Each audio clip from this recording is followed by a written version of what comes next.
Assalamualaikum warahmatullahi wabarakatuh. Alhamdulillahirabbil alamin. Wassalatu wassalamu ala asyrafil anbiya'i wal mursalin sayyidina wa maulana Muhammadin wa ala alihi washabihi ajmain. Amma ba'du. Hai semua, sebelumnya perkenalkan saya Vanessa Margarita Saleh dari kelas Kom 1F, jurusan Ilmu Komunikasi Fakultas Dakwah dan Komunikasi Universitas Islam Negeri Sultan Syarif Kasim Riau. Kurban berasal dari bahasa Arab kurban, yang berarti dekat.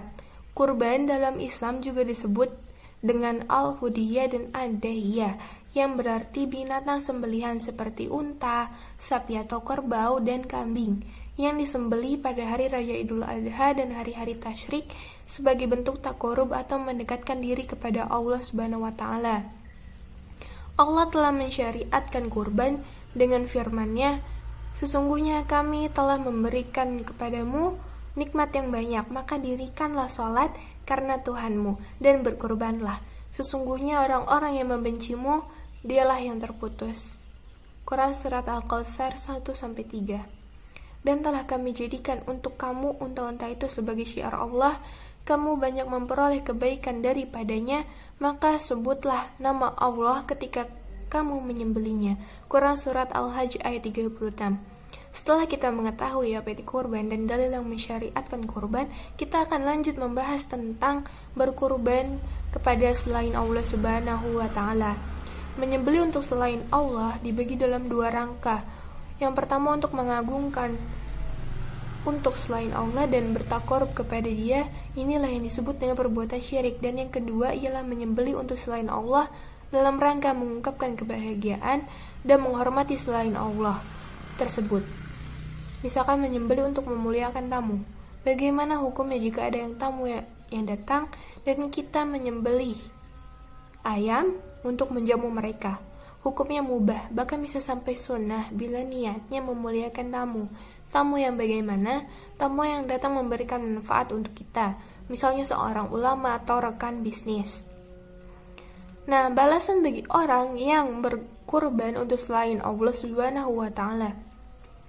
Quran Surat Al-Kautsar ayat 1-2. Dalam ayat yang mulia ini Allah memerintahkan Nabi-Nya Nabi Muhammad SAW untuk mengikhlaskan ibadah salat dan sesembelihan kurban hanya untuk Allah Subhanahu wa Ta'ala, sebagai bentuk penyelisihan terhadap orang-orang musyrikin yang beribadah kepada selain Allah dan menyembelih kurban untuk berhala mereka.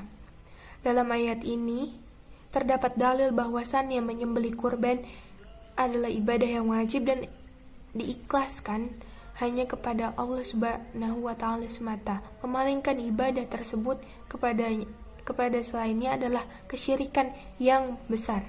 Sehingga jika ada orang yang bersyukur kepada selain Allah sementara Allah yang memberikan nikmat dan anugerah, dia bersyukur kepada selain Allah dengan menyembelih kurban kepada selain Allah, maka dia berhak mendapatkan laknat dari Allah.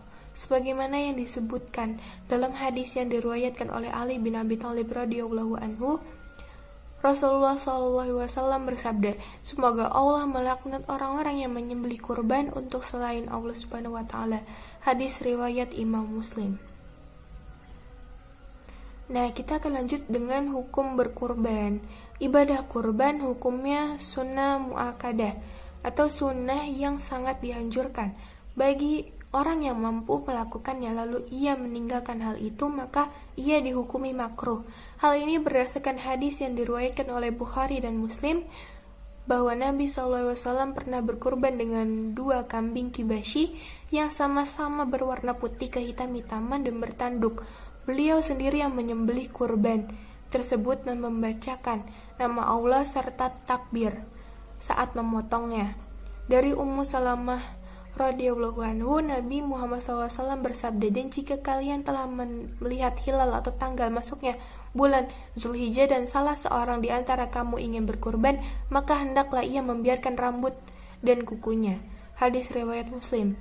Arti sabda Nabi Muhammad SAW ingin berkorban adalah dalil bahwa ibadah kurban ini sunnah, bukan wajib. Sekarang kita akan membahas tentang keutamaan berkurban. Yang pertama, sebagai saksi amal di hadapan Allah Subhanahu wa Ta'ala. Kurban juga menjadi saksi amal kita di hadapan Allah Subhanahu wa Ta'ala. Dengan berkurban, insya Allah kita akan memperoleh ganjaran berlipat-lipat dari Allah. Selain itu, hewan yang telah kita kurbankan kelak akan menjadi saksi di hari akhir nanti. Hal ini sesuai dengan hadis Nabi yang diriwayatkan oleh Ahmad dan Ibnu Majah. Dalam hadis tersebut disebutkan bahwa setiap lembar bulu dari hewan yang dikurbankan akan mendatangkan suatu kebaikan. Yang kedua, sebagai sarana meningkatkan ketakwaan. Dalam kitab Al-Quran, berkurban merupakan salah satu perintah yang tertera jelas di dalamnya. Selain itu, berkurban juga dapat dijadikan suatu amal baik apabila dikerjakan. Lagi pula, ibadah kurban sangat dianjurkan untuk dilakukan oleh orang yang memiliki harta berkecukupan atau lebih.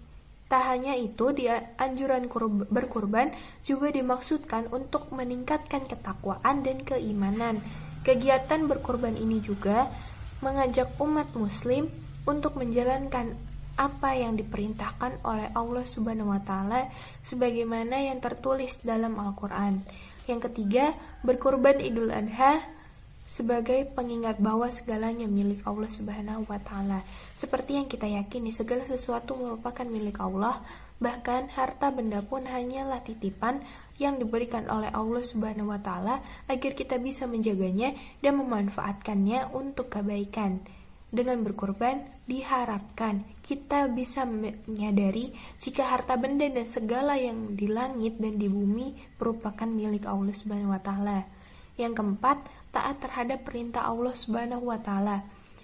Mungkin secara langsung kamu dapat mengerti salah satu makna yang tersirat dalam kisah Nabi Ibrahim dan Nabi Ismail, yakni taat kepada perintah Allah. Saat mendengar perkataan Nabi Ibrahim jika ia harus disembelih, Ismail tidak menolaknya, bahkan justru meneguhkan keyakinan jika itu merupakan perintah Allah. Hal ini juga sesuai dengan firman Allah Quran Surat Al-Hajj ayat 34. Dalil kurban tersebut menyebutkan bahwa Allah memerintahkan kepada umatnya untuk berkurban dengan menyebutkan nama Allah, dan Allah akan memberikan kabar gembira bagi mereka yang tunduk dan patuh kepada Allah. Yang kelima, sebagai sarana memupuk empati sesama. Seperti yang kita tahu, ibadah kurban wajib hukumnya dikerjakan oleh orang yang memiliki ekonomi lebih. Selain itu, meningkatkan ketakwaan dan keimanan terhadap Allah Subhanahu wa Ta'ala. Kurban juga berfungsi sebagai pemupuk rasa kepedulian terhadap sesama. Apabila kamu termasuk dalam kategori ekonomi mampu, tak ada salahnya jika kamu ikut berkurban. Dengan berkurban, kita dianjurkan untuk menyisihkan sebagian harta untuk berbuat kebaikan dan berbagi kepada orang yang membutuhkan. Dan yang keenam, berkurban Idul Adha mengikuti ajaran Nabi Ibrahim. Salah satu makna kurban yang lain yaitu mengikuti dan menghidupkan ajaran dari Nabi Ibrahim.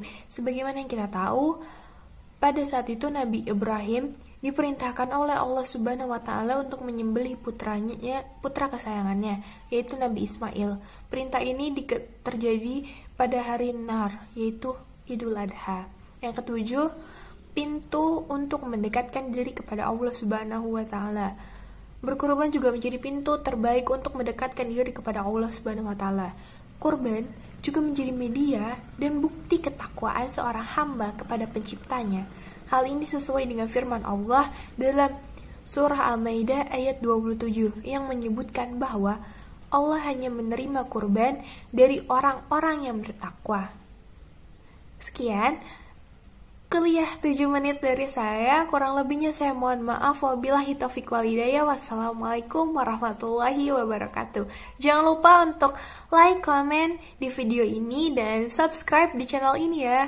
Dadah.